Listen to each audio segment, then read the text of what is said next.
All images shot by Sam RutherfordGizmodo unless otherwise noted. You did it. You waited out all the announcements back in the spring during Mobile World Congress and the deluge of new handsets that debuted this fall. But now, after upstarts such as Essential have had a chance to shine and giants like Apple and Samsung are done plying the latest wares, there's a big question worth asking: what's the best phone out right now? Okay, hold up for a sec though, because it's not quite that simple. Smartphones are highly personal devices, so there's no one phone that satisfies what everybody wants. So instead of picking one winner, we've broken down our picks into a handful of categories to better suit your needs. The best Android and iOS phone: the Galaxy S8 and iPhone 8 Plus. Starting on the Android side of things, the phone you want is the Galaxy S8 or S8 if you like bigger screens. It's powerful, it's sleek, it has the best display, and more than any other phone this year, the Galaxy S8 did the bezel-less trend right. You also get the option to try VR by way of Samsung's Gear VR, solid IP68 water resistance, and well-rounded 12-megapixel camera with super-fast autofocus. And with prices for the S8 currently hovering around $650 or less, Samsung's Android isn't ludicrously expensive either.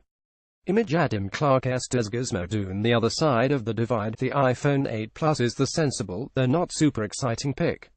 It has the same guts and newly added wireless charging capabilities as the $1,000 iPhone X, and essentially the same dual cameras too. The big differences between the two are the iPhone XS more compact bezel-less design, its Samsung-made OLED screen, and the 3D facial recognition tech hidden inside the iPhone XS much maligned notch. That means you won't get the ability to create floating animated heads that respond to your reactions, but you'd still get a handy Touch ID home button. And let's be real for a second, while Apple's fingerprint reader isn't as futuristic as Face ID, Touch ID is still more secure and less prone to confusion than Apple's newfangled tech. And with a price that's $200 less, the cheaper iPhone 8 Plus is the most practical one to get. The best $500 phone: OnePlus 5T. In a year when high-end smartphone makers have seemingly lost their minds, the OnePlus 5T is a bit of welcome relief. Starting at $500, you get the same Qualcomm 835 chip found in every other flagship Android phone, 6GB of RAM, 64GB of storage, and an all-important headphone jack. And if that's not enough, you can upgrade to a model with 8GB of RAM and 128GB of storage for just $60 more. The OP5T also comes with a big 6-inch extra-wide AMOLED display in a body the same size as the old OP5. Super-fast facial unlock tech, though it isn't anywhere near as secure as the iPhone XS, and a bonus rear cam specifically tuned to improve your low-light photos. The OnePlus 5T isn't just a solid option for a reasonable price, it might be the best value of any phone released this year. The best budget phone: Moto G5 Plus. While it might seem a bit counterintuitive, the tightest smartphone competition isn't for best flagship phone. It's actually for what's the best handset under $250. Honor, ZTE, and Nokia all make some pretty fine devices that won't blow up your wallet, but the real champ is the Moto G5 Plus. For $230, the Moto G5 Plus runs a practically stock version of Android, sports essential features like a built-in fingerprint reader and micro SD card expansion, and most importantly, it works on any carrier. On paper, the recently announced Honor 7X comes close, but since it's limited to GSM networks like AT and T-Mobile, the Moto G5 Plus is our pick. Also, if you're an Amazon Prime member trying to save every last penny, the Moto G5 Plus can be had for just $185. The catch is that you will have to put up with seeing Amazon's special offers and ads on the phone's lock screen.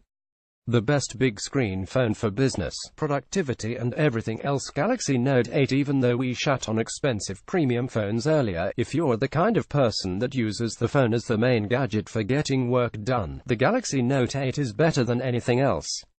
Not only do you have a massive 6.3-inch display offering more screen real estate than pretty much anything else out there, it's also the only handset that comes with an included stylus, which is a huge boon for anyone who likes sketching or taking handwritten notes. And thanks to Samsung's Knox security platform, Galaxy phones are often the only Android phones IT departments at big companies will allow.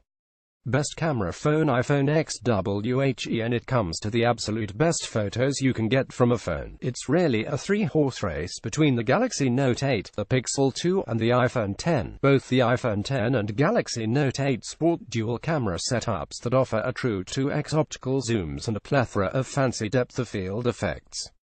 On the other hand, the Pixel 2's HDR processing finds ways to capture stunning shots that the other two can't quite match.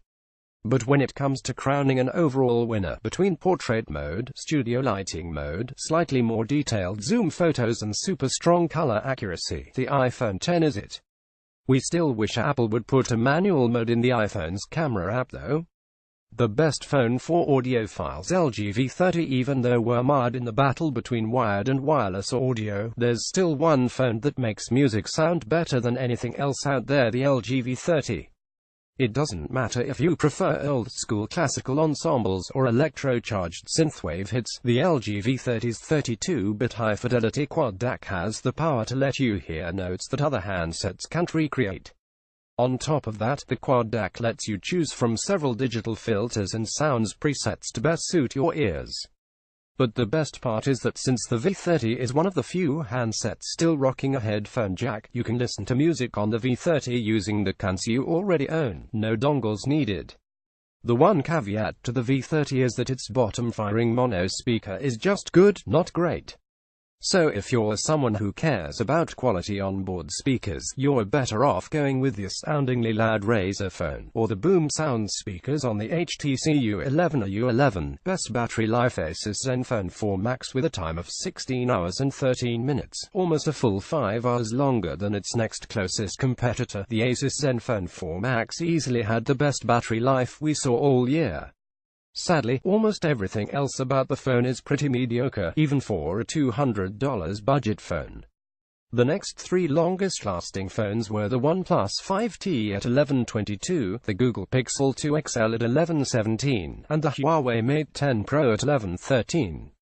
But in an age where almost no phones still have removable batteries, if you really care about battery life, your best option might be to consider other factors first, and buy an external battery pack for when you need additional juice. But at least now you know what your options are. But wait, what about everything else? Yes, there's a ton of other good phones from Google, Huawei and even Razer. But many of them have issues with the screen or camera that prevent them from being wholehearted recommendations. There's always next year.